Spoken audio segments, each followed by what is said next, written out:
नमस्कार, चॅनलला सबस्क्राइब करा।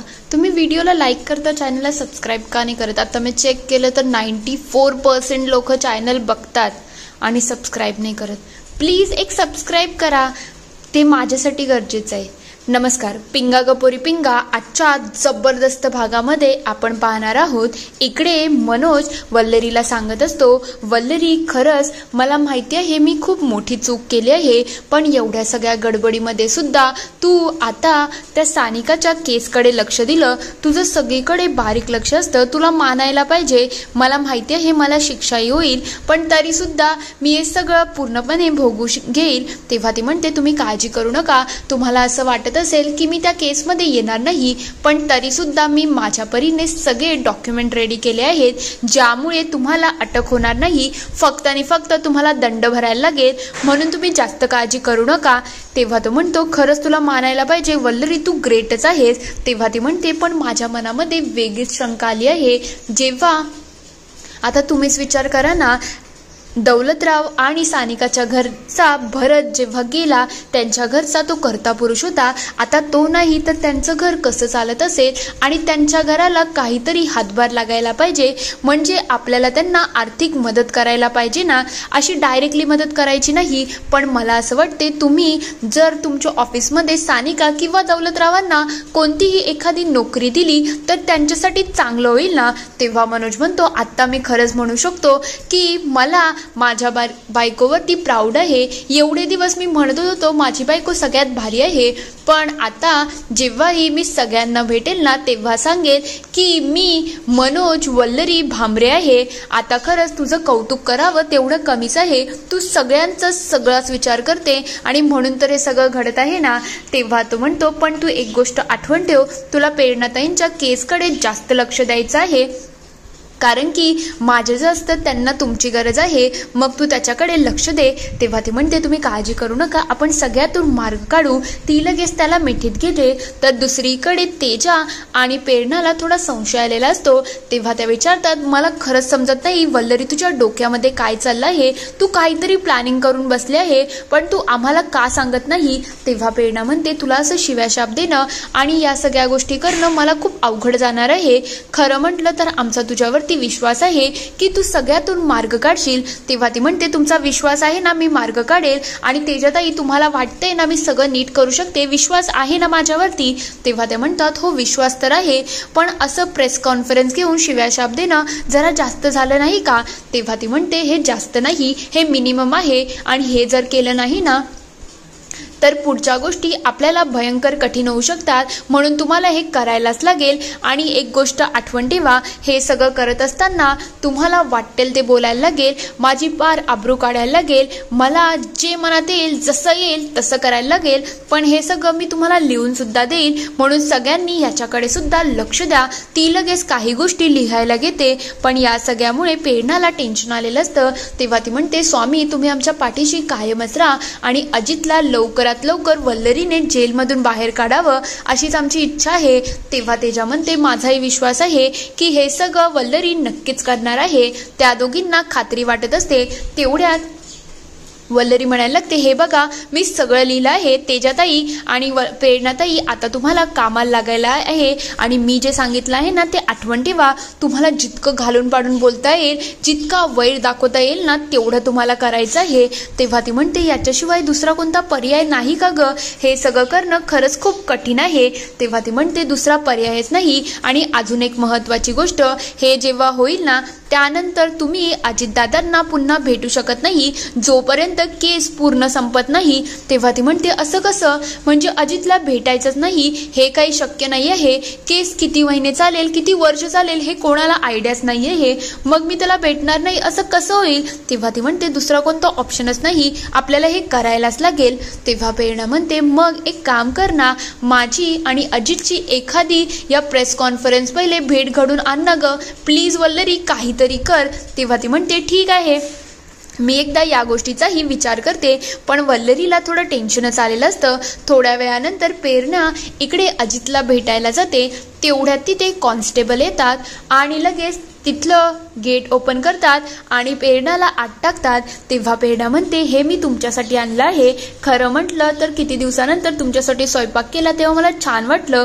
तेवढ्यात तेजाचं लक्ष कॉन्स्टेबलकडे जातं आणि तो म्हणायला लागतो, किती क्यूट कपल आहे ना, तुम्हाला हे आवडलं ना, तुम्हाला अजून एका कपलची लव्ह स्टोरी ऐकायची आहे का? तेव्हा ते म्हणतात, नाही नाही मला काय ऐकायची नाही. पण तेजा म्हणते, यांच्याकडे लक्ष देऊ नका, चला चला मी तुम्हाला ऐकवते, ही काही इथून पळून जाणार नाही. हे सगळं बघितल्यानंतर प्रेरणा ही खूप खुश होते आणि म्हणायला लागते, तेजा पण ना काय करेल काही सांगता येत नाही, पण अजित डबा गरम आहे, चल ना लगेच खाऊन घे, म्हणजे कसं तुला बरं वाटेल. एवढ्या दिवसानंतर मी तुझ्यासाठी स्वयंपाक केला आहे, मला मनातून खूप छान वाटत आहे. मी स्वयंपाक तर करत होती पण त्या अण्णा केदारसाठी, म्हणून तेव्हा माझं मन काही थाऱ्यावरती नव्हतं, पण आज जेव्हा तुझ्यासाठी स्वयंपाक केलं ना तेव्हा मला खूप भारी वाटलं. चल ना आपण जेवून घेऊ. अजित काहीच न बोलता गपचूप जेवायला बसतो. तेवढ्यात प्रेरणा लगेच त्याला घास भरवते आणि त्या घास खाताच अजितला खूप गोड वाटायला लागतं आणि तो तिचं कौतुक सुरू करतो.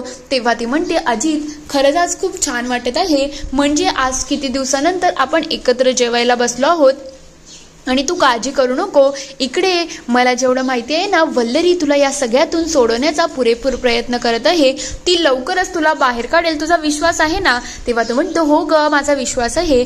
तेव्हा ती म्हणते, हे बघ मला असं वाटते एकदाच हे सगळं झालं ना त्यानंतर आपण हे शहर सोडून जाऊ, कुठेतरी लांब निघून जाऊ. तेव्हा तो म्हणतो, असं का विचार करते, का त्याचं उत्तर आहे का तुझ्याकडे?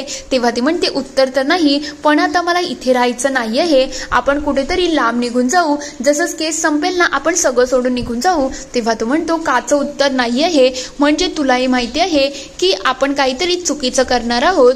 खरं म्हटलं तर अण्णा केदारने तुला डांबून ठेवलं, तुझा छळ केला, मग तू का इथून जायचं? लोकांच्या नजरेमध्ये असे येईल की तू चुकीची होती आणि तू चुकीची नाहीच आहेस, मग आपण कुठेच जायचं नाही, आपण इथे आपल्या सत्यासाठी कायम उभं राहायचं. कोणाला जे बोलायचं ते बोलू दे, आपल्याला त्याचा फारसा फरक पडता कामा नये.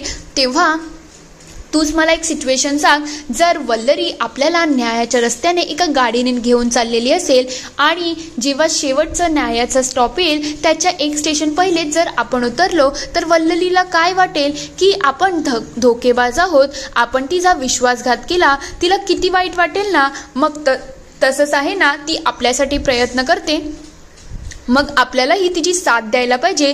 असं तिला सोडून जाणं मला काही योग्य वाटत नाही आणि मी आहे ना तुझ्या बरोबर, तू काळजी करू नको. त्या अण्णा केदारला त्याच्या कर्माची शिक्षा मिळाली आहे, पण तू काहीच केलेलं नाही. तो लगेच तिला घास भरवतो. तेव्हा प्रेरणा ही सगळ्या गोष्टींचा विचार करून थोडी शांत झालेली असते. तर दुसरीकडे प्रेस कॉन्फरन्सला सुरुवात झालेली असते. तेव्हा ते म्हणतात, आम्हाला जेवढी इन्फॉर्मेशन मिळाली आहे, नाशिकमध्ये अण्णा केदार यांचा खून झाला होता आणि त्याच्यासाठी ही प्रेस कॉन्फरन्स आहे. तेव्हा त्यांना आठवण येतं की कसं वल्लरीने सांगितलं होतं की तुम्हाला सगळ्या गोष्टी खोट्या बोलायच्या आहेत, फक्त एक गोष्ट आठवण ठेवा, मला पाहिजे तेवढ्या शिव्याशाप द्या, मी तुमची वैरी आहे हे आठवण ठेवा. तेवढ्यात ते ज्या प्रेरणाला इशारा करते, प्रेरणा कामाला लाग, तू उगाच वेळ वाया घालू नको. प्रेरणा सांगायला लागते, मी तुम्हाला आता सगळं सविस्तर सांगत आहे. खरं म्हणजे अण्णा केदार हा एक नीच माणूस होता. खरं म्हटलं तर स्टोरी अशी सुरू होत आहे की गेल्या 4 वर्षा पहिले अण्णा केदार आणि माझं लग्न ठरलं होतं, पण जेव्हा आमचं लग्न ठरलं ना तेव्हा आमच्या मैत्रिणीला समजलं की त्याचं ऑलरेडी लग्न झालेलं आहे, म्हणून आम्ही लग्न कॅन्सल करून अजित बरोबर माझं लग्न लावून दिलं. त्याच्याचमुळे त्याच्या मनामध्ये ती खंत होती आणि काही दिवसांपूर्वी माझा नवरा बाहेर गावी गेला तेव्हा तो माझ्या घरामध्ये घुसला आणि माझ्यावरती छळ करायला सुरुवात केली. त्याने मला खूप टॉर्चर सुद्धा केलं, अक्षरशः माझी हालत खराब केली. जेव्हा माझ्या मैत्रिणींना हे सगळं कळलं त्या तिथे आल्या आणि त्यांनी अण्णा केदारच्या तावडीतून मला सोडून तिथून घेऊन गेल्या. त्याच्यानंतर मी पुन्हा अण्णा केदारला भेटायला गेली होती. तेव्हा ते पत्रकार विचारतात, पण तुम्ही का भेटायला गेल्या? एकदा तुम्ही बाहेर निघाल्या होत्या, मग पुन्हा भेटायला जायची काय गरज होती? तेव्हा ती म्हणते, त्याच्या मागे खूप कारणं आहेत. खरं म्हटलं तर मला सतत धमकी देत होता की माझ्या नवऱ्याला म्हणजे अजितला मारून टाकेल, माझा छळ पुन्हा करेल आणि त्याच्याजवळ माझी एक मी जेव्हा शुद्धीत नव्हती म्हणजे त्याने माझ्या जीवनामध्ये बेशुद्धीचं औषध टाकलं होतं आणि तेव्हा माझी एक व्हिडिओ बनवली होती, त्याच्याचमुळे तो मला सतत धमकवत होता। मग मी विचार केला त्याच्या जवळ जावं, त्याला विनवणी करावी की प्लीज हे सगळं करू नको। पण जेव्हा मी त्याच्या जवळ गेली ना तेव्हा त्याने मला माझ्या चेहऱ्यावरती काहीतरी फवारलं आणि मला पुन्हा किडनॅप केलं। तेव्हा ते विचारतात मग त्यांनी त्याच्याच नंतर तुम्हाला त्या नाशिकला नेलं का? तेव्हा प्रेरणा म्हणते नाही, त्याच्या पहिले त्याने मला एका त्याच्या अड्ड्यावरती नेलं होतं, ते कल्याणला होतं, तिथे त्याने काही दिवस माझा छळ केला आणि जेव्हा माझा नवरा आणि माझ्या मैत्रीण तिथे पोचल्या ना तेव्हा जाऊन त्याने मला तिकडून नाशिकला नेलं होतं।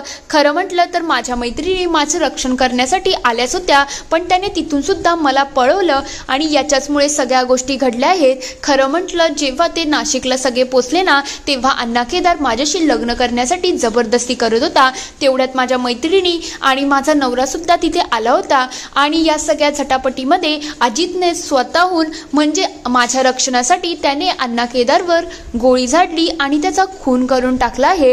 हे सगळं अजितनेच केलं आहे कारण की त्याच्याकडे दुसरा पर्याय नव्हता। तेव्हा ते विचारतात तुम्ही जे बोलताय आणि आमच्याकडे जी इन्फॉर्मेशन आली आहे हे खरंच थोडं वेगळं आहे। म्हणजे आमच्या नजरेत तर हे आलं आहे की तुम्ही आणि तुमची जी मैत्रीण आहे तेजस्वी विचारे हे दोघंही याच्यामध्ये प्राईम सस्पेक्ट आहात। तेव्हा ती म्हणते असं काहीच नाही आहे, उगाच हा गैरसमज होत आहे। तेव्हा ते म्हणतात पण हे इन्फॉर्मेशन तर आम्हाला वल्लरी भामरेंनी दिली आहे, म्हणजे ते खोट्या बोलतात का? तेव्हा प्रेरणा म्हणायला लागते हो त्या खोट्याच बोलत आहेत, तेजा बघ ना ही कशी वागते, म्हणजे वल्लरी माझी मैत्रीण होती आणि ती आता असं सिद्ध करायला निघाली आहे की मी अण्णा केदारचा खून केला आहे। खरं म्हणजे ती उगाच माझ्यावरती आरोप टाकत आहे, ती हे सिद्ध करायला लागली आहे की माझ्या नवऱ्याने नाही तर मी खून केला आहे। खरं म्हटलं ते का अशी सुडूक होते माझं मलाही समजत नाही आहे, ती उगाच हे सगळं करत आहे। तुम्ही तिच्या कोणत्याच बोलण्यावरती विश्वास ठेवू नका, ती एक नंबरची खोटारडी आहे। ती फक्त आणि फक्त मला या सगळ्यामध्ये अडकवण्याचा प्रयत्न करते, मला हे बिलकुल मान्य नाही आहे। इथे एपिसोड संपतो, पुढील भागात आपण बघणार आहोत वल्लरी तिथे येते आणि म्हणायला लागते ही अविचारी बाई आहे, ही इथे उजळ माथ्याने कशी काय फिरू शकते, हिचं तर नाव पूर्णपणे खराब झालं आहे, हिने एकाचा खून केला आहे तरी सुद्धा ही इथे कशी काय आहे। तेवढ्यात प्रेरणा म्हणायला लागते वल्लरी काही बोलू नको, वाटेल ते बोलायला लागली आहे, माझ्या अब्रूवरती अशी शिंतोडे उडवण्याचा तुला काहीच अधिकार नाही आहे। तेवढ्यात ती तिच्या वल्लरीच्या एक सनसनीत कानाखाली मारते, वल्लरीही तिला एक लगावून देते। तेजाही त्यांच्यामध्ये येते आणि म्हणायला लागते हे सगळं चाललं काय आहे, वल्लरी तू तुझ्या लिमिट्समध्ये राहा, तू जरा अति करत आहे। या सगळ्या व्हिडिओ व्हायरल होतात आणि कोणत्या तरी एका माणसाचे डोळे दिसत असतात जो याच्यावरती बारीक लक्ष ठेवून असतो, काय माहिती हा कोण आहे।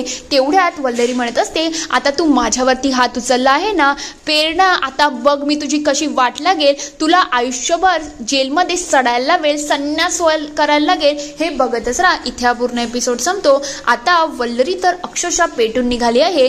खरं नेमकं हिचं याच्या मागचं मकसद असेल तरी काय ते मला कमेंटमध्ये नक्की कळवा। व्हिडिओ आवडला असेल तर लाईक करा, शेअर करा आणि चॅनलला सबस्क्राईब करून घंटी वाजवायला विसरू नका नवीन रोजच्या नोटिफिकेशनसाठी। व्हिडिओ बघितल्याबद्दल धन्यवाद।